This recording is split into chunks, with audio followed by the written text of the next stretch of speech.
मल्हार जय अहिल्या, पुण्यश्लोक अहिल्यादेवी होळकरांचा विजय असो. धनगर समाज बांधवांसाठी काल जे घटना घडली ना ती आश्चर्यकारकच घटना होती.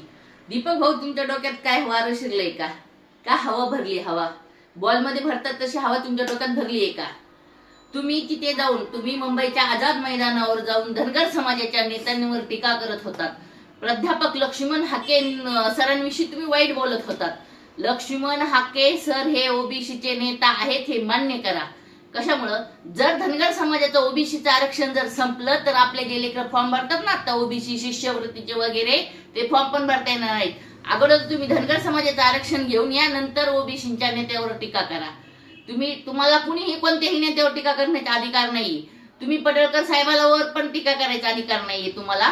लक्ष्मण हाके साहेबांवर पण टीका करण्याचा अधिकार नाहीये तुम्हाला. तुम्ही कोणत्या अधिकाऱ्यांनी आपल्या वरिष्ठ नेत्यांवर तुम्ही टीका करताय? तुम्ही मुंबईला ह्याच्यासाठी गेला होता का?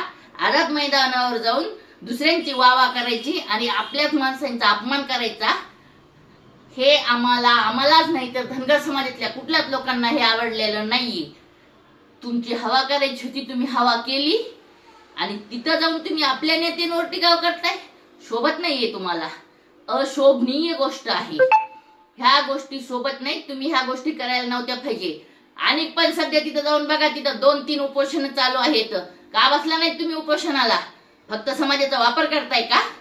तुमच्या डोक्यात गैरसमज आहे. मी फोन केला की लोक येणार नाहीत. बघत राहा, इथून पुढे तुम्हाला लोक सपोर्ट करणार नाहीत. आम्हाला आमच्या समाजाच्या नेत्यावर बोललेलं चालणार नाही. अहो, तुम्हाला पण आम्ही कुणाला बोलू देत नाही. आणि तुम्ही आझाद मैदानावर जाऊन प्राध्यापक लक्ष्मण हाके सरांवर बोलताय, त्यांना सांगताय माझं काम तुमच्यापेक्षा जास्त आहे.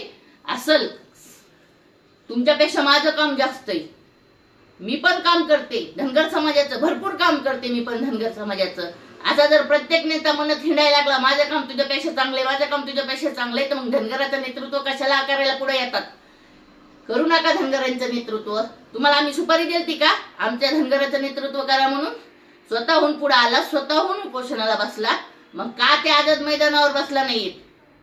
का लोकांची हेळसांड केली तुम्ही? का धनगर समाजाच्या लोकांना हे केलं तुम्ही? सगळे काम धंदे सोडून धनगर समाज तिथं आला होता. कोणाला सहकार्य करताय तुम्ही? येड्यात काढताय का आम्हाला? येड्यात काढू नका. आता धनगर समाज सुशिक्षित आहे. सगळ्या समाजाला तुमचं गणित लक्षात आलं. जय मल्हार जय अहिल्या. आणि ह्यात जोडून विनंती, कुठल्याही धनगर समाजाच्या नेत्यावर लक्ष्मण हाके साहेबांवर पण टीका करायची नाही.